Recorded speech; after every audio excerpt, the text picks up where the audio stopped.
Tiger King felt like the biggest show in the world this year. I'm Riley Chow, a contributing editor at Gold Derby, here with co-directors and executive producers Rebecca Chaiklin and Eric Goode. Now, it's been a few months since everyone watched it, and you were doing a bunch of interviews back when it came out, but I just wanted to check in and ask, what is the status of continuing the show with a second season? We're exploring the idea.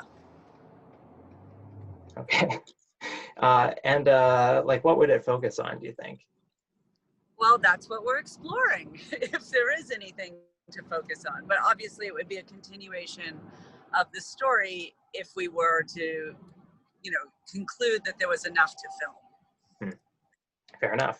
All right, Rebecca, you told the Los Angeles Times that you never could have known where the project would end up when you started it. But you must have had some idea of, what you were shooting, what kind of story you wanted to tell. So I'm wondering, what was the initial idea for the story of Tiger King? Well, it was a really long project, so it had many evolutions, or evolved a lot over time. But it really started with Eric was an old friend. I worked for him in college. He had been deeply involved in the exotic animal world for most of his life, even though closeted for parts of it. And he sort of told me about this really wild world in South Florida of these exotic reptile dealers who sort of operated in the shadows. And I think his exact quote was, "Imagine Breaking Bad, but instead of selling meth, they're selling exotic animals or exotic reptiles." And so we went on sort of a reconnaissance trip to see if we could even get access, because he kept stressing about how it was such a secretive world and nobody would want to be filmed. But he had these long-standing relationships with these people, and he took me into this world that was sort of wilder than any fictional story you could have imagined. And we sort of stumbled one day into this big cat story when we were at this notorious reptile dealer's house that Eric had known at one time, and so was able to get us access to. And this guy showed up in like 100 degrees and or probably over 100 degrees, with a snow leopard in the back of his van. And that sort of catapulted us into this story about big cats and the whole big cat world, which was maybe even wilder than the reptile world. I'm not sure. So that's where the genesis of this began. Like, I understand knowing about the world, but how did you become, documentary filmmakers? Because you hadn't really executed a project like this before. Oh, well, I went to film school and had been working in docs for a little while, and so that's how we started with this. But definitely nothing on this scale. Tell me about working with Fisher Stevens. I'm just so intrigued by him because he continues to play these kind of thankless roles in film and television. Meanwhile, he's this Oscar-winning documentarian who's also behind, Tiger King, which seems like the biggest hit documentary ever. Well, Fisher's like family to me. He's a very dear friend, and he was helped, he had been sort of in and around this world, and he and Eric had been talking about that reptile, the original idea that we sort of set out and then went in a different direction. And he's somebody that both Eric and I have a long history with, and is a close friend, and introduced us to Chris Smith, who became very hands-on. And Fisher was super busy with a lot of other projects when this was going on, and actually only got involved more towards the end. And so was in a more like advisory wisdom role. Eric, tell me about structuring this thing, because I understand that it originally started out as a feature film, or that was the idea. It ended up being a 7-episode miniseries, of course. Well, I don't know if it ever started out as a feature film, but it, like any story, it evolved. And, as Rebecca said, we cast a wide net.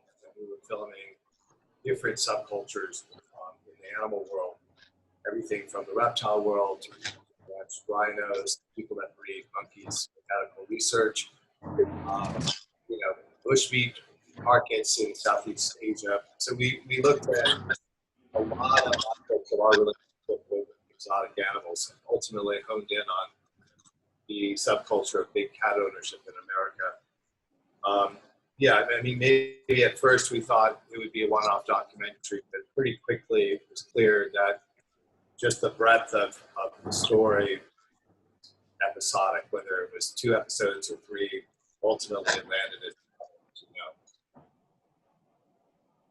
And how do you adapt when you are doing a story that's evolving, when you lose your main character?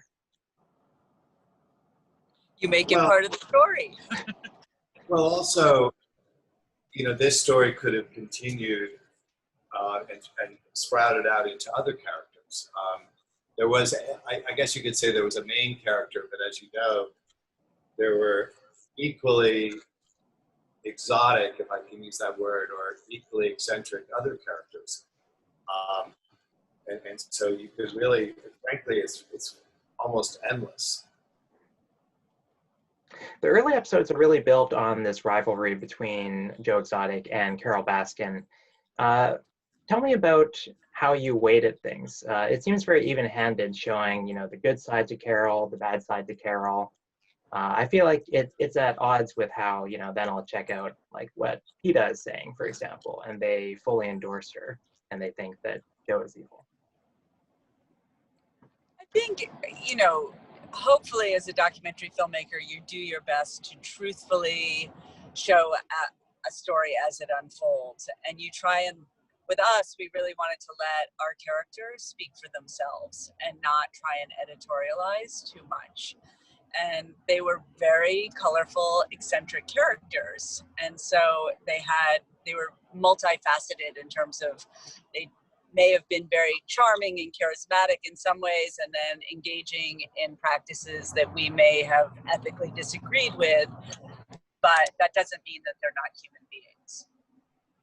And so we were really trying to show give people an opportunity to express their humanity. And there was I would just say, Ryan, there was a degree of hypocrisy in all of them, even those that had evolved, so to speak, and were trying to do the right thing. You know, when it came to the efficacy and sort of the welfare aspects of keeping these animals in captivity. Yeah, can you differentiate for me how does it differ, the way that Carole treats her animals versus Joe?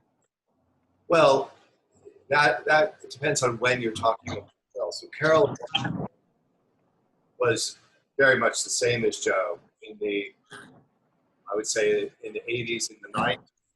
In the 90s. I don't know when the transformation took place, but Carole was a strong advocate for pet ownership, and she even bred a lot of cats. And she was the same as Joe. And then she decided at one point to stop breeding these animals, and she so today her view is not to breed these animals, and really to keep cats out of the private sector is her mission. You know, which means basically only the accredited should be keeping big cats.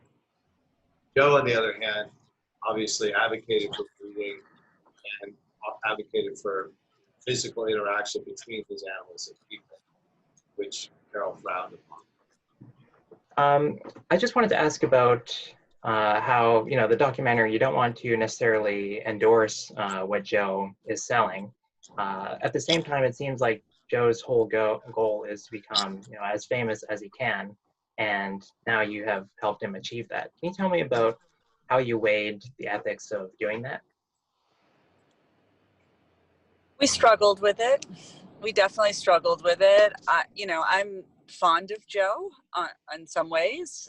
In a lot of ways, he's a very charming, charismatic, flawed, complicated human being, but he's also sort of one of those one of a kind. You rarely find these people who are just living in their eccentricities as much as he was. And that's refreshing in a world where everybody is branded and polished and knows exactly how they should present themselves to be, you know, what the world wants them to be. He was none of that. And it was very, it was refreshing in a lot of ways, and it was disturbing in a lot of other ways. And so, you know, we just followed Joe's story and who he was and captured the people who were around him. And it just, I think that a lot of the people who are in the doc series are not the types of characters who oftentimes get a voice or we see in behind the veil in their lives. And so,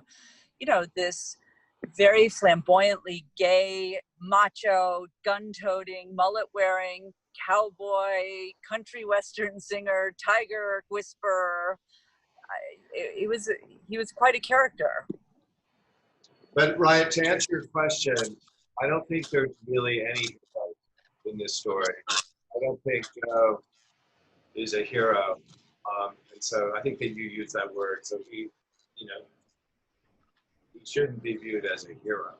As you know, I think at the end of the day, we documented each one of these people, and in the end, I think that the Tiger King and the ripple effect it will have on this world will speak for itself.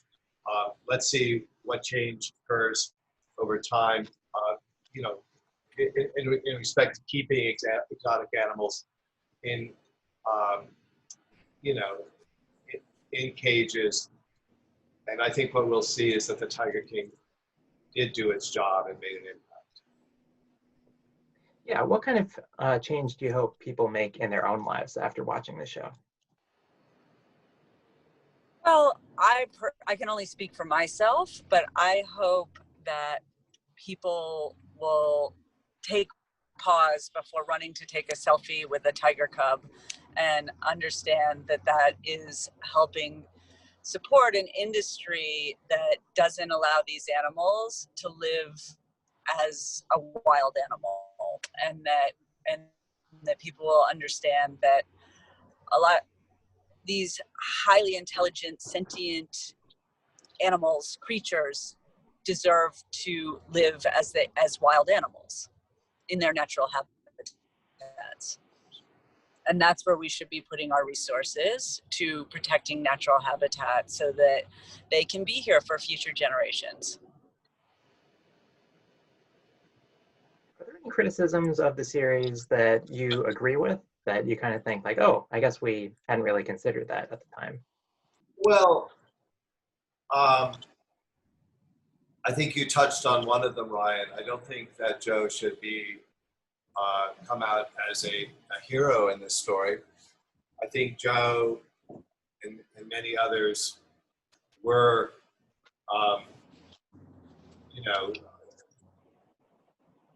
treating animals in a way that they, you know, clearly from an animal welfare perspective was not good. And Joe did a lot of things that, you know, he should have been charged with it, and was, as were a lot of the other characters.